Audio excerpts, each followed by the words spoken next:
What is disappearing now is for the young children, they do not have time to play. Even the students from elite schools are participating in private tutorial schools, and they have to study all the time from morning to evening. The life experience for our students nowadays is actually suffering all the time. When the system is sick, I mean, are we talking about the people in charge of the system that need a doctor? First of all, when we talk about education experience, I think what we are having now, in the main, are very restricted or lopsided education experience, which is cater for examination.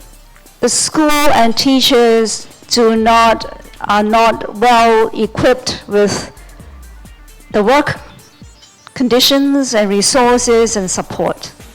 And thirdly, I think the assessment and examination content approach, as well as admission process to universities, do not favor this whole person growth. Could the universities do that? I mean, could our schooling system be changed to do something like that? The first statement is I disagree with the chairman, moderator, that we are fixing a problem. That is a very typical of a deficit model, right? It's like a car, you have problems, you want to fix it, and therefore everybody wants to do something that this is wrong, we have to catch up. That will not lead the system forward at all. The best you can achieve at that is everything is normal. What we are facing is much more than that. The more in the past 16 years since our reform, I try to look at what is happening outside education and challenging education. Small story. I was in Sturbridge, Massachusetts, US. It's a tourist town living the life of 1836. I played a student set in the classroom. After the class, I asked the teacher, why are they doing this?